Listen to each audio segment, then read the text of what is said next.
know that most of what you've seen, read, or heard about Billy the Kid is untrue? My name is Gail Cooper. I'm a medical doctor and forensic psychiatrist. My specialty is murder case consultation for the defense. For 20 years, I've used my expertise to uncover the real Billy the Kid. Researching over 40,000 pages of archival documents and books, I've written the revisionist history. It's shocking, it's liberating, and I've written books demolishing the hoaxes, hijacking the history. My talks will share with you what I've found. Cover-ups, misinformation, and fakery, to use Old West lingo, will bite the dust.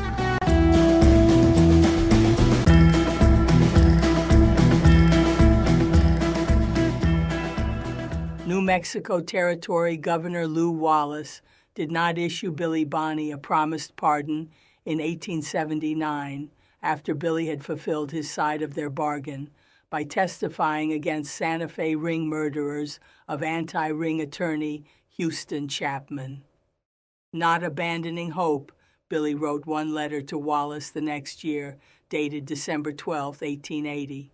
He wanted to make clear that his branding by the press as the outlaw Billy the Kid was fiction. He even advertised his Robin Hood role of helping the downtrodden. That maintained his identity as a grassroots hero of the lost freedom fight of the 1878 Lincoln County War. But Billy didn't know that the outlaw campaign was by the corrupt Santa Fe ring, and he didn't know that the ring was then pursuing him for extermination with its beholden sheriff, Pat Garrett, aided by Secret Service-backed posses. The White Oaks posse ambushes of himself and his companions, which Billy describes, were actually provoked by Garrett and the Secret Service operative. These possemen then blamed Billy for their friendly fire killing of fellow posseman Jim Carlisle. Billy wrongly guessed that behind the slander was Cattle King John Chisum. Billy was also unaware that self-protecting hypocrite Wallace was waging his own outlaw myth campaign against him to avoid dangerous conflict with the ring. I wrote, Governor Lew Wallace, Dear Sir, I noticed in the Las Vegas Gazette a piece which stated that Billy the Kid, the name by which I am known in this country, was the captain of a band of outlaws who hold forth at the Portales. There is no such organization in existence, so the gentleman must have drawn very heavily on his imagination. My business at the White Oaks at the time I was waylaid and my horse killed was to see Judge Leonard, who has my case in hand. He had written me to come up, that he thought he could get everything straightened up. I did not find him at the Oaks, and should have gone to Lincoln if I had met with no accident. After mine and Billy Wilson's horses were killed, we both made our way to a station 40 miles from the Oaks, kept by Mr. Greathouse. When I got up the next morning, the house was surrounded by an outfit led by one Carlisle, who had come into the house and demanded a surrender. I asked for their papers, and they had none, so I concluded that it amounted to nothing more than a mob, and told Carlisle that he would have to stay in the house and lead the way out that night. Soon after, a note was brought in stating that if Carlisle did not come out inside of 5 minutes, they would kill the station keeper, Greathouse, who had left the house and was with them. In a short time, a shot was fired on the outside, and Carlisle, thinking Greathouse was killed, jumped through the window, breaking the sash as he went, and was killed by his own party, they thinking it was me trying to make my escape. The party then withdrew. They returned the next day and burned an old man named Spencer's house and Greathouse's also. I made my way to this place afoot, and during my absence, Deputy Sheriff Garrett, acting under Chisum's orders, went to the Portales and found nothing. On his way back, he went by Mr. Yerby's ranch and took a pair of mules of mine, which I had left with Mr. Beaudry, who was in charge of Mr. Yerby's cattle. He, Garrett, claimed that they were stolen, and even if they were not, he had no right to confiscate any outlaw's property.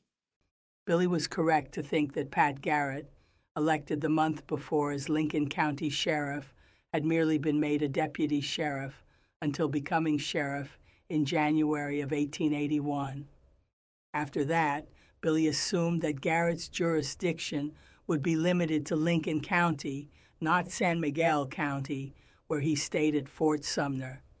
Billy didn't know that the Secret Service operative Azariah Wild had appointed Garrett a deputy U.S. Marshal so that he could have territory-wide jurisdiction to capture or kill him. I have been at Sumner since I left Lincoln, making my living gambling. The mules were bought by me, the truth of which I can prove by the best citizens around Sumner. J.S. Chisum is the man who got me into trouble and was benefited thousands by it, and is now doing all he can against me. There is no doubt but what there is a great deal of stealing going on in the territory, and a great deal of the property is taken across the plains as it is a good outlet. But so far as my being at the head of a band, there is nothing of it. In several instances I have recovered stolen property when there was no chance to get an officer to do it. One instance for Hugo Zuber, Post Office, Puerto de Luna. Another for Pablo Anaya, same place. If some impartial party were to investigate this matter, they would find it far different from the impression put out by Chisum and his tools. I signed, Yours respect, William Bonney. Wallace did not answer this letter.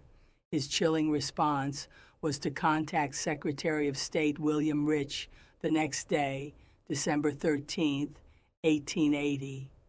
Wallace wrote, "Be good enough to prepare a draft of proclamation of reward, $500, for the capture and delivery of William Bonney, alias the Kid, to the sheriff of the county of Lincoln County."